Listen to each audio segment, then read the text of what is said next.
Hello students, welcome to the online classes of SGOI. Students, in my previous class I completed the chapter 6 which is remainder theorem and factor theorem. Okay. Now today I am going to start the new chapter, chapter 7, which is linear equation in two variables. Now students, firstly, what is equation?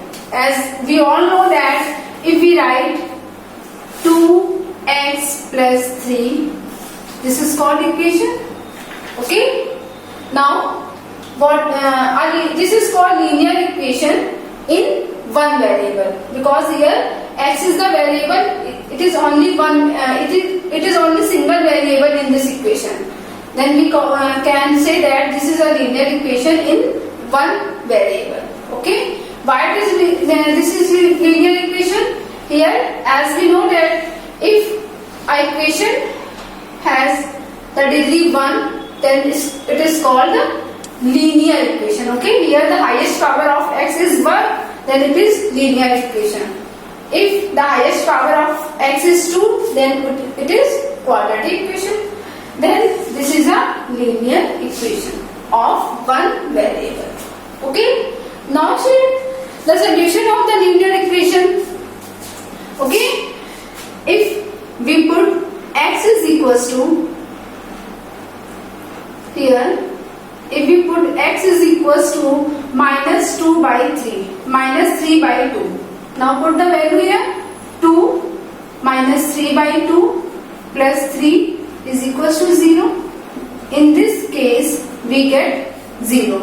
In this case we get 0, which is the RHS value. Then the value which satisfies the equation, okay, the value which satisfies the equation is called the solution of the linear equation. Okay. Now see the linear equation in two variables. Okay. If we have an equation, for example 2x plus 3y plus 5 is equals to 0. It is an equation which have two variables x and y. Then this is called linear equation in two variables. Here, if we solve this equation, then what is the solution of this linear equation in two variables? Okay. Then students, the value of x and y which satisfy the equation means give the RHS value, which is 0. Then the value of x and y which satisfy this equation is called the solution of this linear equation. Okay. Now, okay students, similarly if we write the value x is equals to minus 1 and y is equals to minus 1. Put this value, then 2 minus 1 plus 3 minus 1 plus 5 is equal to 5. Then this is minus 2 minus 3 plus 5, means this is minus 5 plus 5, we get 0. Okay. Then in this case we can say that x is equals to minus 1 and y is equals to minus 1 is the solution of this linear equation of two variable. Okay. Similarly, there are infinitely many solutions of a linear equation which have two variable. Now, how we find the solution of linear equation of two variable? Okay, we have an equation 2x plus 3y is equals to 14. Okay, we have a linear equation 2x plus 3y is equals to 14. Now solve it and find the solution of this equation. Means find the value of x and y which satisfy this equation. Means when we put the value of x and y, we get 14. Okay. Now solve it. In this case, express x in y. Okay. Similarly, you can express y in x. Then 2x is equals to 14 minus 3y means x is equals to 14 minus 3y upon 2. Okay, then express x in y means x is equals to 14 minus 3y upon 2. Now here we put the value of y and find the value of x. Now put the value of y is equals to 0. Y is equals to 0. Let's solve it. X is equals to 14 minus 3 into 0 divided by 2. We get 14 by 2 means 7. Okay? Means x is equals to 7 and y is equals to 0. Or we can write this in the form of 7 comma 0.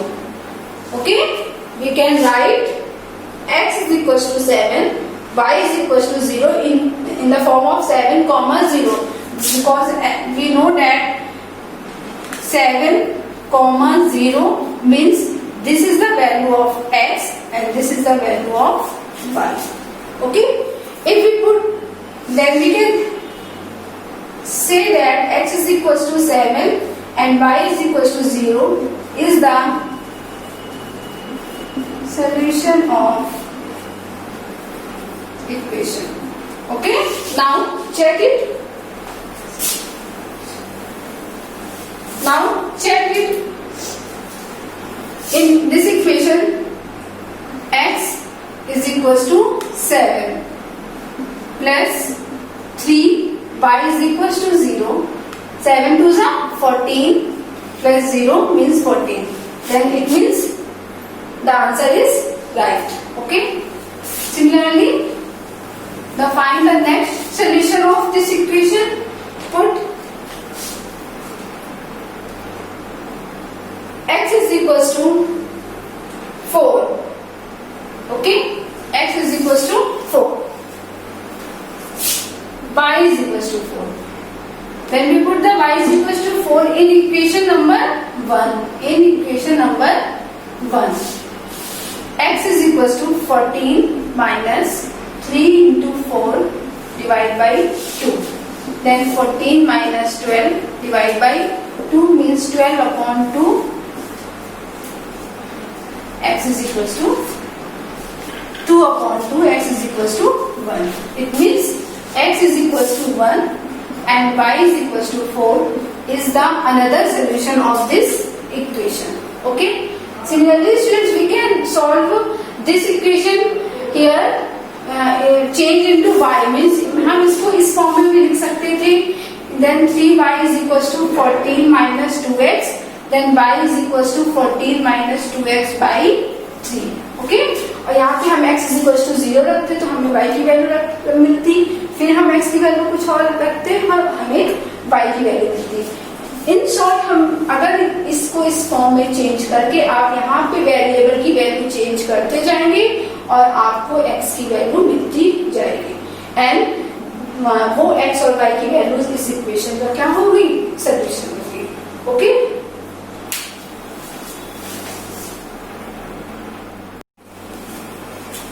Okay students, now the question is find out which of the following equations have x is equals to 2 and y is equals to 1 as a solution. Okay, we have these four equations and check these, the value of x and y are the solution of this equation. Okay, now put the value of x and y in equation number 1, 2, in question 1, 2 and 3, 4 and so on. Okay, now firstly 1, we have equation 2x plus 5y is equals to 9. Now put x is equals to 2 and y is equals to 1. When we put x is equals to 2 and y is equals to 1, we get 2 2s are 4 plus 5 is equals to 9. 9 means we get the value which have in RHS. Okay, then we can say that it is means x is equals to 2 and y is equals to 1 is the solution of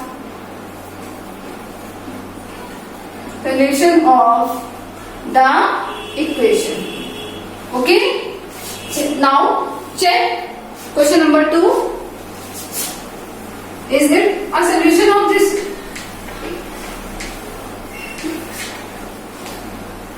Second number, 2x plus 3y is equals to 7. Put x is equals to 2, y is equals to 1 in LHS. Okay, then we have LHS 2x plus 3y. Now 2x is 2 plus 3, y is 1. Then 4 plus 3 means 7. Okay, 7 which is equal to RHS. It means we can say that these are the solution of the equation 2x plus 3y is equals to 7. Okay, now in question number third number, 2y minus 2 is equals to 3x minus 6. Here put the value of x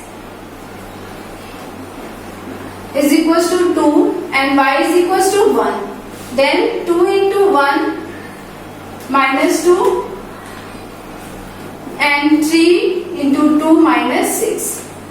2 minus 2. Okay, sorry, y, the value of y is 1. Okay, then we get 6 minus 6 means RHS is equals to LHS. In this case we can say that x is equals to 2 and y is equals to 1 are the solution of this equation. Okay, now check equation number 4. Equation number 4. Here 2 is equals to x is equals to 2 minus 3, y is equals to 1 plus 7 is equals to 0. 2 2s are 4 minus 3 plus 7 is equals to 0. Okay, now students, here we get this is 1 plus 7 is equals to 0 means 8. Means LHS is not equal to RHS. In this case LHS is not equal to RHS. Then here we can say that x is equals to 2 and y is equals to 1 is not a solution of this equation.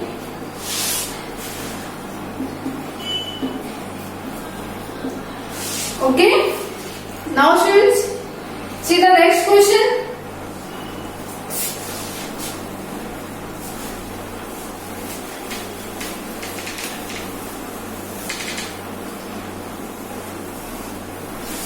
The question is,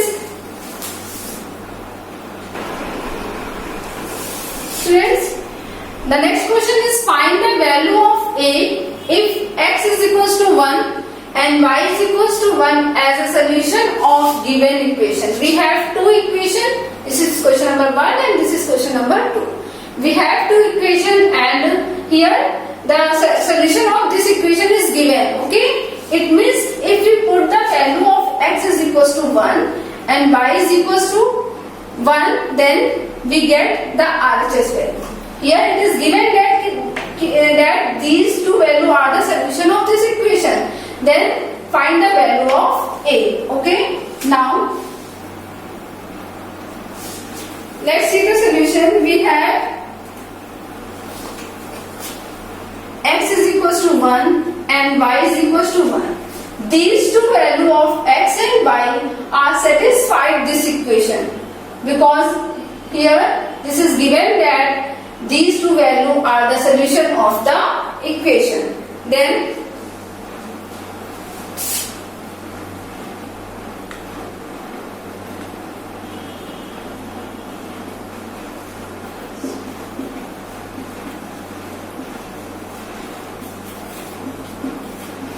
put 3 into 1 plus a, 1 is equals to 6, means 3 plus a is equals to 6, means a is equals to 6 minus 3, then a is equals to 3. Okay, now this is question number 1. In question number 2, ax minus 2y is equals to 10. Here x is equals to 1 and y is equals to 1 must satisfy the equation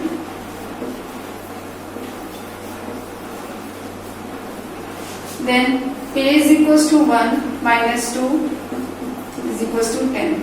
A minus 2 is equals to 10, then a is equals to 10 plus 2, then a is equals to 2. Okay?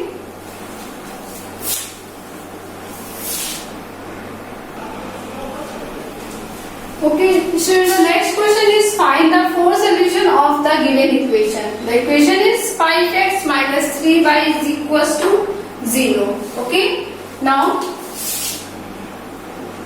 we have an equation 5x minus 3y is equals to 0. Find fourth solution means find we find the value of x and y, four values of x and y. Okay. Firstly, what will we do?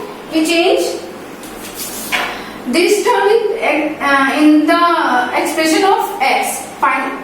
Then 5x is equals to minus 3y. Okay? Means x is equals to minus 3y upon 5. You can change the value of y in term of x. Okay? Now put the value of y is equals to 0. When we put the value of y is equals to 0, then we get in equation number 1. Put y is equals to 0 in equation number 1. Then x is equals to minus 3 into 0 upon 5 means 0. Then here x is equals to 0 and y is equals to 0 is the solution of the equation. Okay, this is one solution. Now for the second solution, put y is equals to 5. Okay, y is equals to 5. When we put the y is equals to 5 in equation number 1, then we get x is equals to minus 3 into 5 upon 5 minus 3. Means x is equals to minus 3 and y is equals to 5 is the another solution of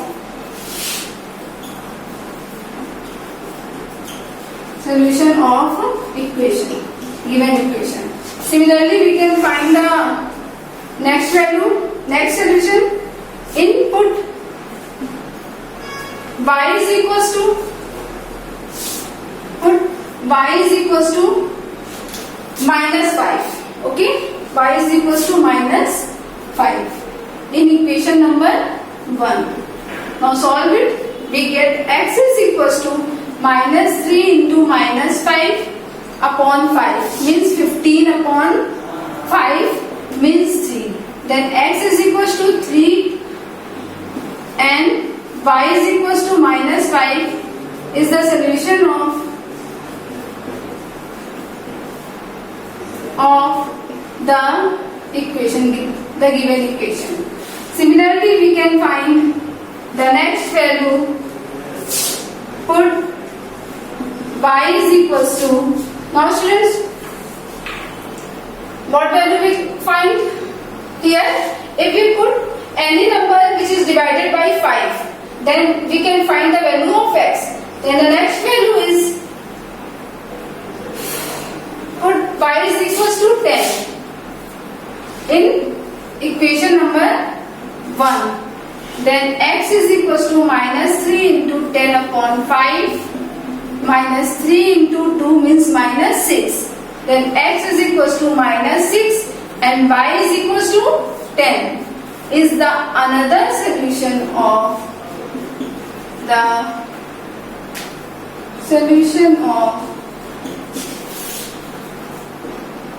given equation. Okay, students. Similarly, we can find the next solution. Put the value of y is equals to minus 10. Again, put the value of y is equals to 15. You can find the infinitely solution of a single equation. Okay. Now, students, that's all for today. In my next class, I discuss the graphical method, how we find the solution of a equation of two variable with the help of graph. Okay, that's all for today. Thank you so much. Hello student, good morning. Shivaji group of institutions की इस online class में कक्षा 9 के सभी विद्यार्थियों का स्वागत है।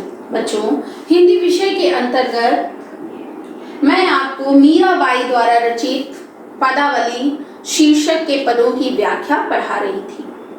आज इसी विषय को जारी रखते हुए मैं पद संख्या 5 की व्याख्या आपको पढ़ाऊंगी। यह मीराबाई की पदावली का अंतिम पद है।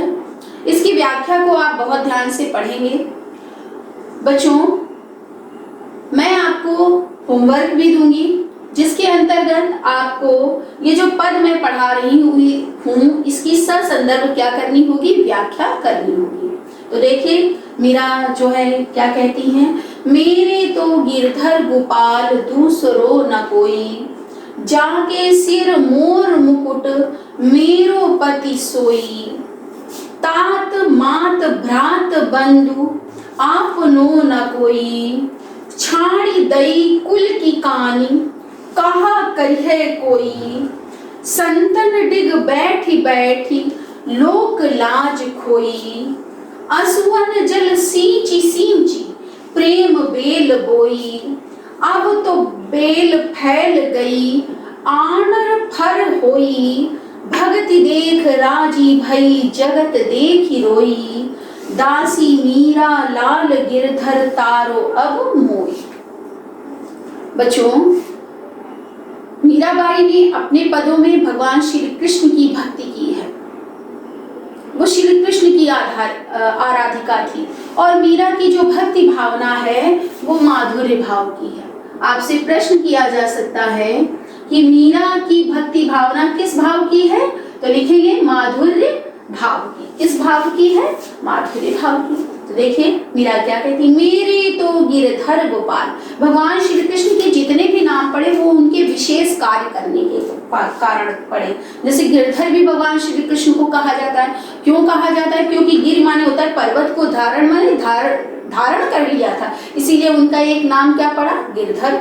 गोपाल क्यों कहा जाता है? क्योंकि वो गायों को पालते थे, तो इसलिए उनका एक नाम क्या पड़ा, गोपाल पड़ा। तो मीरा क्या कहती, मेरे तो गिरधर गोपाल दूसरो न कोई। मेरे तो गिरि माने पर्वत को धारण करने वाले और गायों को का पालन करने वाले श्री कृष्ण हैं। मेरे तो स्वामी केवल गिरधर गोपाल अर्थात श्री कृष्ण है, दूसरो न कोई, और कोई दूसरा मेरा स्वामी नहीं है। जाके सिर मोर मुकुट मेरो पति सोई। जिसके सिर पर क्या है, मोर का मुकुट है, मोर का मुकुट है, वही मेरे पति हैं, वही मेरे पति हैं। तात मात भ्रात बंधु आपनो न कोई। तात माने पिता, मात माने माता, भ्रात माने भाई, बंधु माने सखा, आपनो न कोई। श्री कृष्ण के अलावा, जो मेरे पति श्री कृष्ण है, उनके अलावा इस संसार में ना तो कोई मेरा पिता है, ना ही कोई मेरी माता है, ना ही मेरा कोई भाई है और ना ही कोई मेरा मित्र है। अपना कोई भी इस संसार में नहीं है। छाड़ी दई कुल की कानी शब्द का अर्थ होता है बच्चों, शब्दार्थ होता है मर्यादा। कुल माने परिवार की, छाड़ी दई माने छोड़ दी है। भगवान श्री कृष्ण की आराधना करने के कारण या भगवान श्री कृष्ण की आराधिका बन जाने के कारण मैंने अपने परिवार की मर्यादा को छोड़ दिया है और कहा करी है कोई, और यह भी छोड़ दिया है कि कोई मेरे बारे में क्या कह रहा है, मेरा ध्यान उधर भी नहीं जाता। मैं तो अपना सारा ध्यान जो है भगवान श्री कृष्ण की आराधना में लगा चुकी हूँ। संतन डिग बैठी बैठी, डिग माने साथ, संत महात्माओं के साथ बैठ बैठकर लोक लाज खोई मैंने। समाज रूपी जो लज्जा है, समाज के लिए जो लज्जा है, उस लोक लाज को मैंने क्या कर दिया है, खो दिया है। असुवन जल सींची सींची प्रेम बोल बोल। इस संसार में जब मैं भगवान श्री कृष्ण की आराधिका बनी तो उन्होंने बहुत कष्ट मुझे दिए, जिसके कारण मेरी आंखों से क्या बहने लगे, आंसू बहने लगे। और उन आंसुओं से मैंने प्रेम रूपी भगवान श्री कृष्ण की प्रेम भक्ति भावना, जो प्रेम रूपी बेल थी, उसको क्या किया, सींचा। अब तो बेल फैल गई। अब तो जो भक्ति भावना रूपी बेल थी वो क्या हो गई है, फैल गई है। आनंद फल हुई। अब उस भक्ति भावना रूपी बेल में आनंद रूपी फल होगा। भगति देखी राजी हुई जगत देख रोई। भगवान श्री कृष्ण के भक्तों की अटूट श्रद्धा को देखकर मैं भगवान श्री कृष्ण की भक्ति करने के लिए सहमत या राजी हुई, परंतु संसार की निष्ठुरता देखकर, संसार की क्रूरता देखकर मुझे क्या आया, रोना आया। दासी मीरा लाल गिरधर, मीराबाई कहती हैं कि मेरे स्वामी तो भगवान श्री कृष्ण हैं और मैं भगवान श्री कृष्ण की क्या हूँ, दासी हूँ। तारो अब हुई, हे प्रभु श्री कृष्ण, अब मुझे जन्म मृत्यु के बंधन से मोक्ष प्रदान कर दो। बच्चों आया समझ में? व्याख्या कैसे करेंगे आप एक बार पुनः देख लें। आपको व्याख्या कैसे करनी है, तो सबसे पहले व्याख्या करते समय सबसे पहले आप शीर्षक डालेंगे। शीर्षक में क्या डालेंगे, पदावली। फिर उसके बाद कवित्री डालेंगे। कवित्री कौन है, महादेवी वर्मा। फिर क्या डालेंगे, संकेत डालेंगे। मान लो इसकी व्याख्या करनी तो आप कैसे करेंगे, तो कैसे लिखेंगे, मेरे तो, संकेत में लिखेंगे मेरे तो डॉट डॉट डॉट, अंतिम वर्ड में लिख दीजिए अब मोई, अब मोई। ठीक, इसके बाद बच्चों क्या डालोगे, संदर्भ। संदर्भ में लिखोगे प्रस्तुत पद्यांश, प्रस्तुत पद्यांश, हमारी पाठ्य पुस्तक, हमारी पाठ्य पुस्तक। पाठ्य पुस्तक आपकी कौन सी है, क्या शीर्षक है, हिंदी। तो हिंदी को बच्चों ब्लैक पेन से लिख देना, हिंदी। सिंगल इन्वर्टेड कॉमा भी क्लोज कर सकते हो, अंडरलाइन भी कर सकते हो। हिंदी के द्वितीय खंड के, अब द्वितीय खंड को भी बच्चों ब्लैक पेन से लिखो, द्वितीय खंड, द्वितीय खंड में संकलित, में संकलित शीर्षक क्या है, पदावली, संकलित पदावली।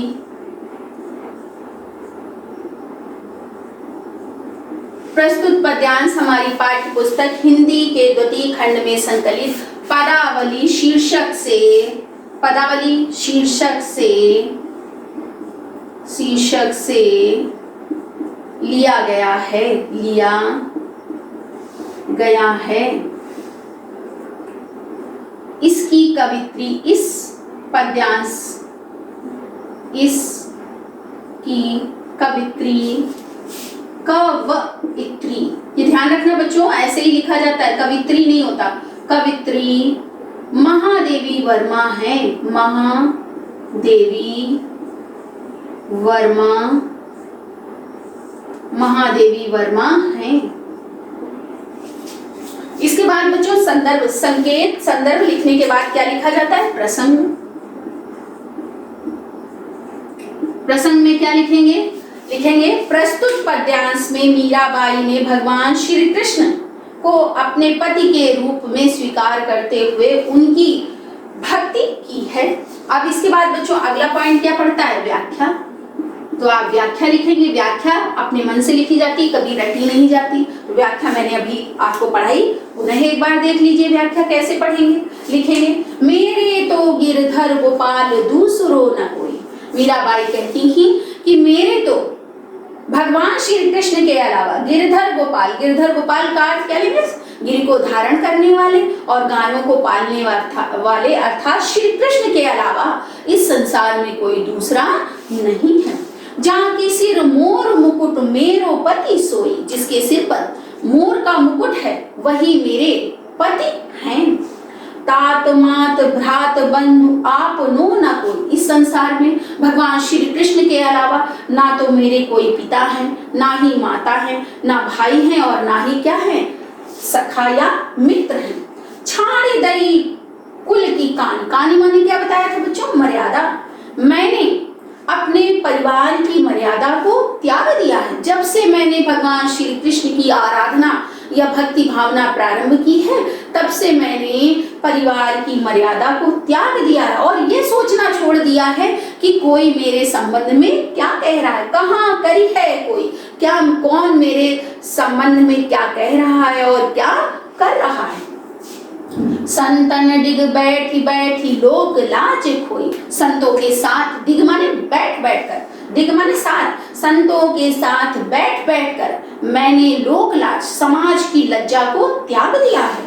असुवन जिल सींच सींच प्रेम वेल होई, संसार की निष्ठुरता क्रूरता को देखकर मेरी आंखों से निरंतर आंसू बहते रहते और उन आंसुओं से मैंने भगवान श्री कृष्ण की प्रेम रूपी बेल को सींचा है। अब जब प्रेम रूपी बेल को मैंने अपनी आंखों के आंसुओं से सींचा है, अब तो बेल फैल गई, अब तो वो भक्ति भावना रूपी जो बेल है वो क्या हो गई, फैल गई है। आनंद फल कोई, अब उसमें आनंद का क्या होगा, फल होगा। भगति देख राजी भई, मीराबाई कहती हैं कि भगवान श्री कृष्ण के भक्तों के अद्वितीय विश्वास को देखकर मैं भगवान श्री कृष्ण की भक्ति भावना करने के लिए राजी हुई। जगत देख रोई, परंतु संसार की निष्ठुरता, संसार की क्रूरता को देखकर मैं क्या हुई, रोई। दासी मीरा लाल गिरधर, मीराबाई कहती हैं कि मेरे स्वामी भगवान श्री कृष्ण हैं और मैं मीरा उनकी क्या हूँ, दासी हूँ। तारो अब मोई, हे प्रभु मेरी भक्ति भावना से प्रसन्न होकर अब मुझे जन्म मृत्यु के बंधन से मोक्ष प्रदान कर दीजिए। तो बच्चों आ गया होगा समझ में जो व्याख्या मैंने अभी पढ़ी, तो आपको ये व्याख्या क्या कर देनी है, यहाँ पर लिख देनी है। इसके उपरांत बच्चों अगला पॉइंट पड़ता है काव्यगत सौंदर्य। क्या पड़ता है, काव्यगत सौंदर्य। तो क्या पॉइंट डालेंगे व्याख्या के उपरांत आप, काव्यगत सौंदर्य, काव्यगत सौंदर्य। और काव्यगत सौंदर्य के कई पॉइंट्स होते हैं। पहला आता है भाषा। तो भाषा मैंने बार बार आपको बताई है, अब तो आपको आ ही गई होगी। कौन सी भाषा है बच्चों, ब्रज भाषा। तो क्या लिखेंगे, ब्रज भाषा। फिर इसके बाद बच्चों दूसरा पॉइंट पड़ता है रस। तो रस बिल्कुल स्पष्ट है, भगवान श्री कृष्ण की भक्ति कर रही है मीराबाई, तो कौन सा रस होगा, भक्ति रस। फिर इसके बाद बच्चों अगला पॉइंट पड़ेगा छंद। तो मैंने आपको यह भी बताया था कि मीरा की पदावली के जितने भी छंद हैं वो गेय पद हैं। तो आप क्या लिखेंगे, गेय पद। इसके बाद बच्चों अगला पॉइंट पड़ेगा अलंकार। तो अलंकार में देखिए गिरधर गोपाल, मोर मुकुट, कान कहाँ करी है कोई, तो कौन सा अलंकार हुआ बच्चों, अनुप्रास अलंकार, अनुप्रास अलंकार। इसके साथ ही बच्चों जैसे एक शब्द आया है बैठ बैठ, तो यहाँ पर कौन सा अलंकार होगा, पुनरुक्ति प्रकाश अलंकार। कौन सा अलंकार होगा, पुनरुक्ति, पुनरुक्ति प्रकाश। इसके बाद अगला पॉइंट बच्चों आप डाल सकते हो शब्द शक्ति, शब्द शक्ति। तो यहाँ पर शब्द शक्ति है बच्चों अभिधा। कौन सी है, अभिधा, अभिधा। फिर बच्चों शैली कौन सी है, शैली गीत शैली या मुक्तक शैली है। तो क्या डालोगे आप, शैली, और शैली में क्या लिखोगे, गीति शैली। इसके बाद बच्चों अगला पॉइंट डाला जाता है गुण। गुण, और गुण जहां पर बच्चों भक्ति रस होता है वहां हमेशा प्रसाद गुण होता है। कौन सा गुण होता है? प्रसाद गुण। तो आ गया होगा बच्चों समझ में। तो आपको इसी तरीके से क्या करनी है? व्याख्या करनी है भली भांति अपनी HW की कॉपी में। तो बच्चों आज के लिए इतना ही पर्याप्त है। Have a nice day. Welcome to online classes of Shivaji Group of Institution. Myself, Jyoti Mishra, and I am your social science teacher. This video is related from class 9 English medium and subject social science. Today's topic is electoral politics. This topic is related to civics. In my previous video, I had explained you the chapter, geography chapter, drainage. And now, let's start electoral politics. अब electoral politics क्या होता है? आप लोगों ने election word सुना है? What is election? आप लोग मोस्टली न्यूज़पेपर्स में या न्यूज़ में, टीवीज में या मोबाइल वगैरह में जब भी न्यूज़ देखते होंगे, इलेक्शन वर्ड बार बार आता है। आपने कभी सोचा कि किस तरह से जो हमारे माननीय आदित्यनाथ जी हैं या माननीय जो हमारे नरेंद्र मोदी जी हैं, उनको प्राइम मिनिस्टर वो कैसे बने? कैसे, किस तरह से वो प्राइम मिनिस्टर बने, या आदित्यनाथ जी जो है वो कैसे सीएम बने? तो ये उनका सीएम बनना या मोदी जी का जो है वो पीएम बनना या प्राइम मिनिस्टर पे बनना, वो क्या चीज है? वो थ्रू इलेक्शन, वो बाय इलेक्शन, इलेक्शन से ही वे उस जगह पर पहुंचे। जब भी लोकसभा या विधानसभा इनके इलेक्शंस होते हैं जिसमें लोग अपने रिप्रेजेंटेटिव्स को चुनते हैं और उन्हें वहां तक पहुंचाते हैं, उन्हें एमपीज या एमएलए बनाते हैं। MLA you all know, member of legislative assemblies and MP member of parliament. जब लोकसभा के लिए हम लोग इलेक्ट होते हैं या रिप्रेजेंट करते हैं जो लोग, उन्हें हम लोग एमपीज बोलते हैं। और जब वो स्टेट लेजिस्लेचर के लिए या लेजिस्लेटिव असेंबलीज के लिए इलेक्ट होते हैं तब वो एमएलएस कहलाते हैं। अब यहाँ पर सबसे पहली चीज है कि डेमोक्रेसी, जो मेन क्वेश्चन निकल कर आता है कि why Do we need elections? हमें इलेक्शंस की जरूरत क्यों होती है, या इलेक्शंस क्या होते हैं? क्या डेमोक्रेसी के लिए इलेक्शंस वेरी इंपॉर्टेंट? क्या बिना इलेक्शंस के डेमोक्रेसी होना गलत है, या डेमोक्रेसी है तो इलेक्शन होना इंपॉर्टेंट है?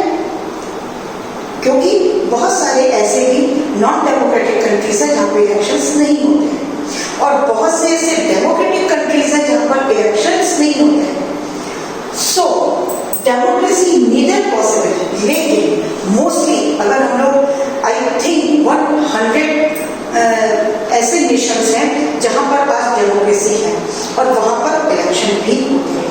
सो the democracy neither possible not necessary for people to govern directly. अब देखिए डेमोक्रेसी में क्या होता है, हम लोग डेमोक्रेसी जब से पढ़ते चले आ रहे हैं स्टार्टिंग से, तो हमने बताया कि this is the government for the people, by the people and to the people. इसमें हमने ये बोला कि ये इसमें जो मेन पावर होती है वो पब्लिक के पास होती है।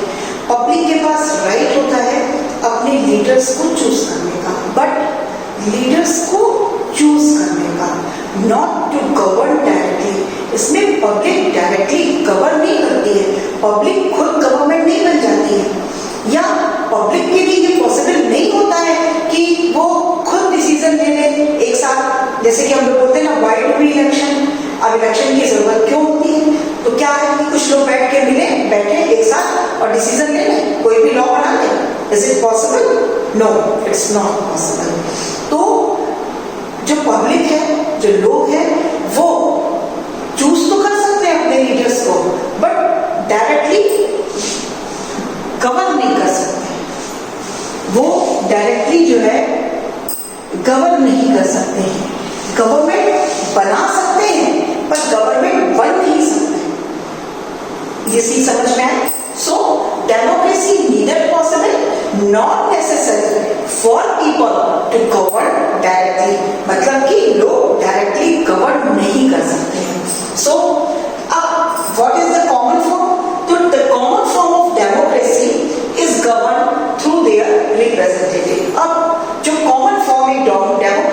मिलता है वो क्या चीज है? वो है कि हम डेमोक्रेसी में जो गवर्नमेंट होती है वो पब्लिक की रिप्रेजेंटेटिव होती है। तो जो भी एमएलएज या एमपीज होते हैं जिन्हें पब्लिक चूज करती है वो क्या होते हैं? पब्लिक के रिप्रेजेंटेटिव्स होते हैं। मतलब कि पब्लिक ने उनको चूज किया और अब वो उनके इंटरेस्ट में, उनके कंसर्न में, उनकी जो भी चीज उनके लिए ठीक है उसके लिए वो वहां भेजे गए हैं और वहां पर वो उस पब्लिक को रिप्रेजेंट कर रहे हैं। जिस भी कॉन्स्टिट्यूएंसी से वो बिलोंग करते हैं, जिस भी कॉन्स्टिट्यूएंसी की पब्लिक ने, वहां के सिटीजन्स ने उनके ऊपर बिलीव करके, उनके ऊपर ट्रस्ट करके उनको जिताया और आज वो जिस वजह से एमपी या एमएलए बने तो वो उस कॉन्स्टिट्यूएंसी को, उस एरिया को या फिर आप नेशन भी बोल सकते हैं उसको रिप्रेजेंट कर रहे हैं, हर एक पब्लिक को रिप्रेजेंट कर रहे हैं। तो ये रिप्रेजेंटेटिव्स होते हैं। अब कैसे हुए? अब ये रिप्रेजेंटेटिव कहां से आए? इनका इलेक्शन कैसे हुआ? क्या हमने इनको किसी एक्सपीरियंस या किसी एज के बेसिस पे हमने इनको गवर्न किया या फिर एजुकेशन या नॉलेज के बेस पे हम इनको इलेक्ट करते हैं? भाई हमें ये भी तो पता हो ना कि हम रिप्रेजेंटेटिव्स कैसे चुनते हैं। हमने बोल दिया कि डेमोक्रेसी में सिटीजन्स को अपना लीडर चुनने का राइट है, बट कैसे, कहां से, किस लीडर को वो चुन लेंगे? उसके लिए कोई प्रोसेस होगा, उसके लिए कोई एक सिस्टम होता है। तो वो जो प्रोसेस होता है, जो एक सिस्टम होता है, जो वो मैकेनिज्म होता है जिस तरह से हम अपने रिप्रेजेंटेटिव को इलेक्ट करते हैं उसी को ही हम इलेक्शन बोलते हैं। आगे मैं और भी क्लियर करती हूँ। अब देखिए थर्ड में है elections are necessary and useful for in a democracy. अब इसलिए क्या हुआ, अगर हमें डेमोक्रेसी चाहिए या हमें एक हेल्दी डेमोक्रेटिक कंट्री या हेल्दी डेमोक्रेटिक गवर्नमेंट को बनाना है तो हमारे लिए इलेक्शंस फर्स्ट प्रायोरिटी होती है और बहुत इंपॉर्टेंट होते हैं। इलेक्शंस नेसेसरी हो जाते हैं। अब देखिए, अब यहाँ पे क्वेश्चंस कई आते हैं। Why do we elect representatives? हम रिप्रेजेंटेटिव्स को क्यों इलेक्ट करते हैं? या फिर हाउ वी इलेक्ट रिप्रेजेंटेटिव्स? हम रिप्रेजेंटेटिव्स को कैसे इलेक्ट करते हैं? देन इलेक्शन कैंपेन क्या होता है? किस तरह से एक इलेक्शन जो होता है उसको पूरा कैंपेन किया जाता है, किस तरह से, कौन करता है, ये सारी चीजें। And the next polling and counting of votes, किस तरह से वोट पब्लिक वोट देती है, किस तरह से उनकी काउंटिंग होती है, किस तरह से हमें एक मेजॉरिटी मिलती है और किस तरह से how we get majority and how we elect their representatives. What are the education, और क्या ये जो रिप्रेजेंटेटिव्स होते हैं इनकी कोई एजुकेशनल क्वालिफिकेशन इंपॉर्टेंट होती है? अब ये सारी चीजें आपके क्वेश्चन में मन में आती है ना, माइंड में आती है कि अरे कैसे हम रिप्रेजेंटेटिव्स को इलेक्ट करेंगे, how, why and what are the educational qualification. तो एजुकेशनल क्वालिफिकेशन में देखिए क्या है कैंडिडेट्स के लिए, उनके पास क्या एबिलिटी होनी चाहिए? Ability to understand people's concern. उनके पास सिर्फ वो एबिलिटी होनी चाहिए ताकि वो पीपल्स के कंसर्न को, उनकी प्रॉब्लम्स को सुन सके या समझ सके। अंडरस्टैंड माने समझ सके। And to represent their interest, और उनके इंटरेस्ट को पार्लियामेंट में जाकर या स्टेट लेजिस्लेचर में जाकर उनके इंटरेस्ट को रिप्रेजेंट कर सके। Because they all are representatives of the citizens. तो उन्हें उनके इंटरेस्ट को जाकर वहां पर रिप्रेजेंट करना है, उनकी प्रॉब्लम्स को समझना है, उनके लिए कंसर्न होना है। क्यों? क्योंकि हमने उन्हें चुना है, हमने उन्हें चूज किया है। तो सिर्फ उनकी एजुकेशनल, अब मान लीजिए अगर एक एजुकेशनल क्वालिफिकेशन में आ जाए कि जो बीए, बीकॉम या एमए है, सिर्फ वही लीडर्स बन सकते हैं, तो क्या होगा?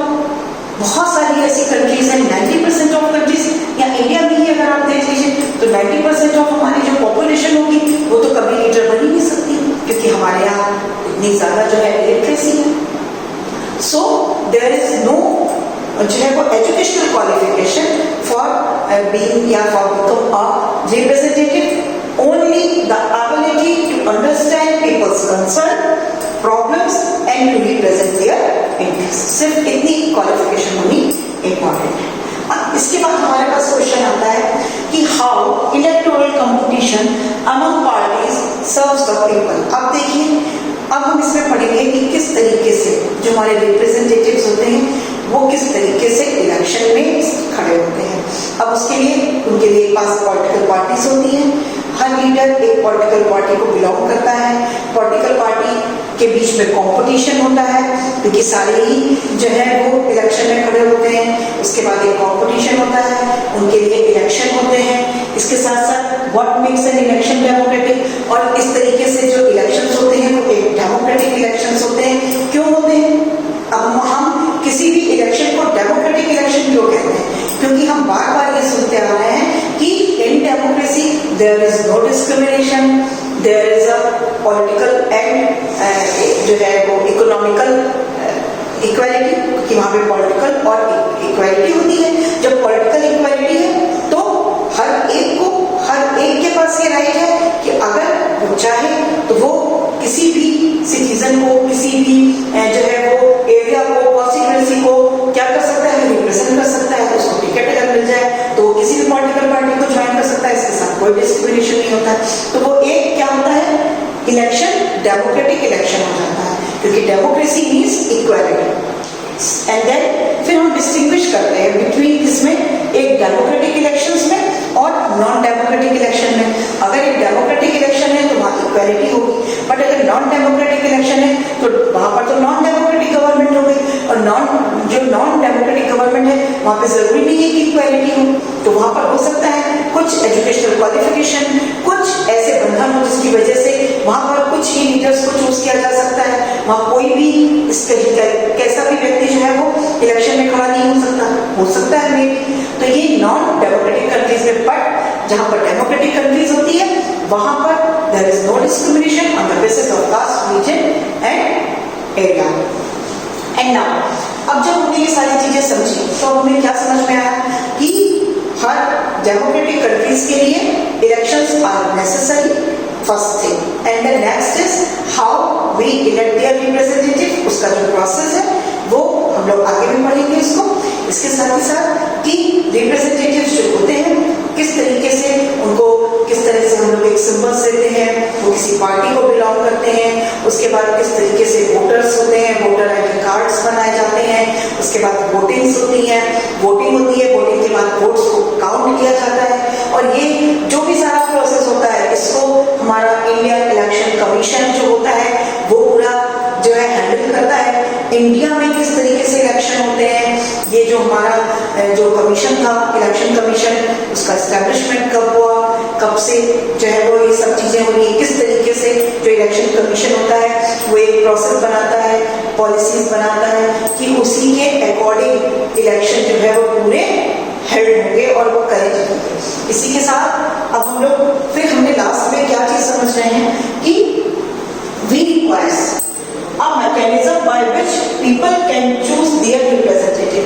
तो अब हम लोग का जो पूरा एक समरी निकल कर आई कि इलेक्शन, व्हाट इज इलेक्शन, तो क्या निकल कर आती है कि जो इलेक्शन है वो एक मैकेनिज्म, तो वी रिक्वायर एक ऐसा मैकेनिज्म जिसे हम चाहते हैं, we require a mechanism by which people can choose their representative. एक ऐसा मैकेनिज्म जिसमें पीपल चूज करते हैं अपने रिप्रेजेंटेटिव को at regular intervals and change them if they wish to do so.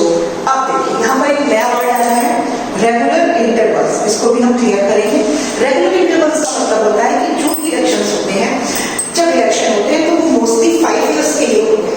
अगर हम अपने रिप्रेजेंटेटिव को चूज करते हैं तो वो 5 इयर्स के लिए करते हैं, और अगर हम आफ्टर 5 इयर्स उनको हटाना चाहते हैं, देखो क्या लिखा है, एंड चेंज देम, अगर हम उन्हें चेंज करना चाहते हैं, if they wish to do so, अगर हम चाहें उनको चेंज करना तो हम ये भी कर सकते हैं, क्योंकि 5 इयर्स के बाद हमारे पास फिर राइट टू वोट हो जाता है और हम जिसको चाहें उसको वोट कर सकते हैं। मतलब कि जैसे कि प्राइम मिनिस्टर है वो 5 इयर्स के लिए बने हैं, बट अगर वो दोबारा से इलेक्शन होते हैं तो जरूरी नहीं है कि वो फिर से प्राइम मिनिस्टर बने या वो जो है जीते, और ये हो भी सकता है कि वो दोबारा से भी बन सकते हैं। तो दोनों चीजें पॉसिबल हैं। तो ये राइट और ये पावर किसके पास है, सिटीजन्स के पास, पब्लिक के पास, बिकॉज देयर इज डेमोक्रेसी। यहाँ पे डेमोक्रेसी है और डेमोक्रेसी में ये जो पावर होती है वो वहाँ की पब्लिक के पास होती है। सो दिस मैकेनिज्म, अब ये जो मैकेनिज्म है जिसमें हम अपने रिप्रेजेंटेटिव को चूज करते हैं एक रेगुलर इंटरवल से, और अगर हम चाहें तो उनको चेंज भी कर सकते हैं। तो ये जो पूरा मैकेनिज्म है, this mechanism is called election. इस मैकेनिज्म को ही हम इलेक्शन कहते हैं। अब बाय इलेक्शन, इलेक्शन के द्वारा से हम लोग क्या क्या कर सकते हैं? फर्स्टली, मतलब पब्लिक क्या क्या कर सकती है? Firstly they can choose, first point, they can choose who will make laws for them. वो ही चूज करते हैं कि कौन उनके लिए लॉज बनाएगा। क्यों? क्योंकि जब रिप्रेजेंटेटिव्स हमारे बन जाते हैं, हम उनको चूज करते हैं, फिर वो पार्लियामेंट में या स्टेट लेजिस्लेचर में पहुंच जाते हैं, तब वो क्या करते हैं? वहां पे लॉज को मेक करते हैं। तो they can choose who will make laws for them, कौन उनके लिए लॉज बनाएगा वो खुद चूज करते हैं। They choose who will form the government, वही चूज करते हैं, पब्लिक ही चूज करती है कि कौन गवर्नमेंट को फॉर्म करेगा एंड टेक मेजर डिसीजन, और कौन बड़े बड़े डिसीजन। क्यों? क्योंकि जब एक बार रिप्रेजेंटेटिव्स चूज होके पार्लियामेंट में पहुंच जाते हैं, उसके बाद वो अपनी वहां पर गवर्नमेंट बनाते हैं, और गवर्नमेंट बनाने के बाद वो बहुत मेजर डिसीजंस भी लेते हैं। तो ये सब पावर किसके हाथ में हो गई? पब्लिक के हाथ में, क्योंकि पब्लिक ने उनको चूज किया, उन्होंने उनको अपना रिप्रेजेंटेटिव बनाकर वहां भेजा, तो कुछ सोच के बनाया होगा और फिर वो वहां पहुंचते। तो जिसको पब्लिक चाहती है, जिसको पब्लिक ने चूज किया कि वो हमारे लिए लॉज बनाए, वो हमारे लिए गवर्नमेंट को फॉर्म करे, वो हमारे लिए बड़े बड़े डिसीजंस ले, तो सब पावर किसके हाथ में आ गए? पब्लिक के हाथ में। And the last, they can choose government and law making. वो गवर्नमेंट को भी चुनते हैं और कानून बनाने के लिए भी जिसको चुनना चाहते हैं वो उसी को ही चूज करते हैं। सो आज हमने पॉलिटिकल, इलेक्टोरल पॉलिटिक्स के बारे में पढ़ा। आई थिंक बहुत अच्छा चैप्टर है, इंटरेस्टिंग भी है, आपको बहुत सारी चीजें समझ में आई होंगी। इलेक्शन वर्ड बहुत कॉमन वर्ड है, बट कैसे होता है अभी हम आगे के वीडियोस में और भी क्लियर करेंगे कि किस तरह से हम इलेक्शन का प्रोसेस देखेंगे कैसे होता है, किस तरह से हमारे प्राइम मिनिस्टर बने, किस तरीके से क्या जो है वो उसमें सिस्टम है हमारा इलेक्शन का, कौन बनाता है, कैसे बनाता है, ये सारी चीजें हम अपने नेक्स्ट वीडियोस में देखेंगे। Thank you, that's all for today.